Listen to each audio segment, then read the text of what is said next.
So last night I took my niece to see the Mufasa movie, and I just wanted to come here and give y'all some quick lessons that I learned from this movie. Now it's gonna be a few spoilers. I'm not gonna really go too deep into the movie. It's not giving it like a full review, but just wanted to give some lessons learned from it. So if you care about the movie and care about watching it, I would suggest you click off this video. But if you really don't care about the movie, you just want to hear the lessons, just want to hear your boy talk, then you can stay here with me. So the first lesson is going to be from Mufasa's mom. They were on a journey. They were trying to make it to Malele.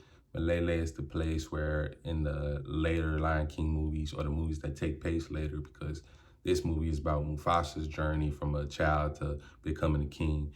And the later movies, they take place at, like Pride Rock, where like Rafiki holds Simba up. Yeah, they're trying to get to that place. But on the journey, Mufasa's mom tells him, like, we can be there now. We can be there now. And, they close their eyes, they start to imagine, and the scene starts to change. Like the grass starts to get greener, the flowers start to grow. I thought there was a powerful lesson in this scene, because although that we're all on journeys, there are certain times where we can flip a switch and be that thing now.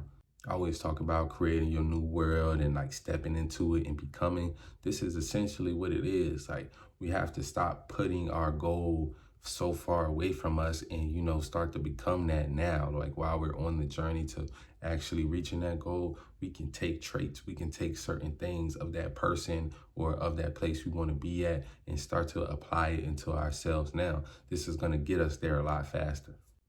The second lesson I learned from this movie is just going to be about bravery and courage. Now, there were a lot of examples of bravery and courage and being resilient and just overcoming things, overcoming fear in this movie. And, one of them is that Mufasa, he was scared of water. He was scared of water until it mattered most. And once it mattered most, that he had to do what he had to do, he had no problem being in that water and facing his fears. There were times where, he had to fight fight other lions, and, it was probably chances that he could die in these situations. And one of his elders, they told him to run, and he didn't run, and he stayed, he fought with that elder, and, they ended up overwhelming those other lions. And even like during that fight, he had moments of fear, right? He had moments where, he could have ran, he could have, went the other way, but even then, or going through the water and stuff like that, he overcame those situations. And that's what we have to do in life. There's no bravery, there's no courage if you don't experience fear. So there's going to be times in your life where you're a little bit hesitant, where you're a little bit scared. Do it anyway. And that's being brave, that's being courageous, knowing that there's a little bit of fear and hesitation in you, but still going to do that thing anyway. The next lesson I learned was from Scar. So during this movie, you see how the relationship of Scar and Mufasa got to how it is, and how Scar wanted to kill him eventually. You see that relationship develop. And, the thing about it is that there's going to be people out there that let negative emotions fester inside of them.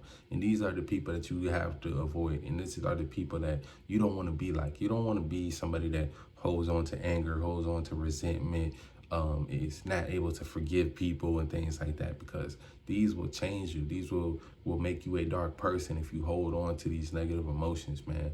So that's one of the big lessons that I also learned from this movie. And also having to do with Scar, man. Let's just say he was butthurt over a girl, man. He was butthurt over a girl, and this is one of the things that led him to want to kill his brother, basically. And we see this time and time again, man. We see men letting women destroy them, men letting just even like women that aren't even theirs, women that aren't even theirs. They let them, they let rejection, they let negative emotions that come with dealing with women. They let these things destroy them. They let them. They like make empires, man. Empires get destroyed because men putting women on too much of a pedestal, and acting irrationally and acting out of anger because of women.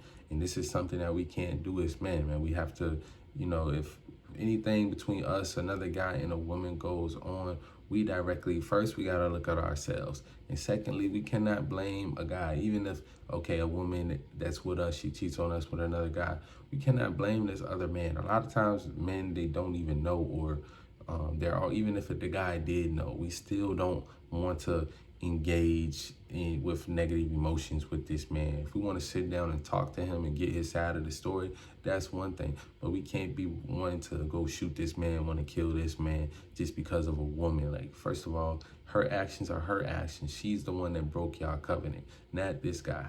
And we can take that back biblically, right? We can say, did God punish the snake, or did he punish Adam and Eve for, doing the wrong thing, right? Did he go and say, snake, how dare you? Why would you do this? And da da da da da. I don't know. Maybe he did, but from what I know about the Bible, I don't think he did that.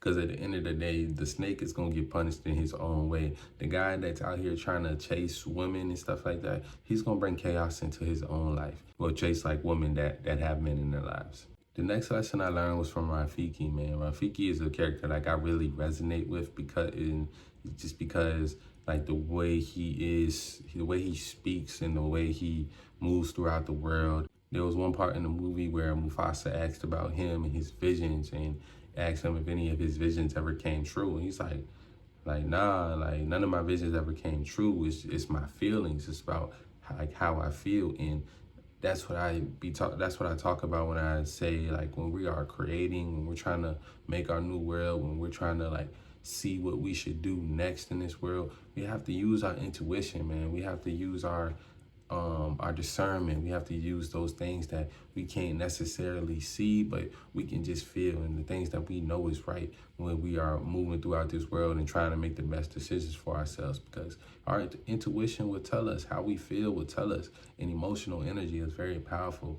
All creation is done through emotion. Just think about sex. Just think about a guy that's passionately working on a project, and he's putting his blood, sweat, and tears into this project, and now he makes the next big invention that becomes the greatest thing in the world, right?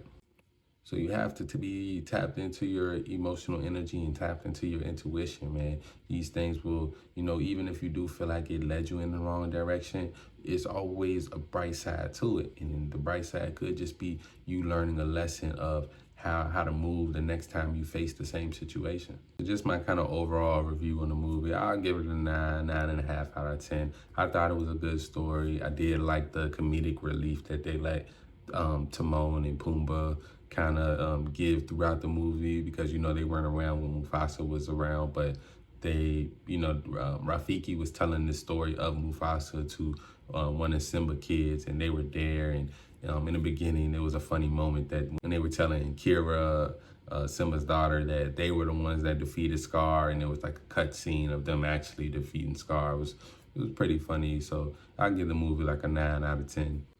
But those are just some quick lessons I learned from the movie. If you have anything else that you learned from the movie, go ahead, drop it down in the comments below. Yeah, man, if you got some value out of this video, give me a like, share, comment, subscribe. As always, love y'all.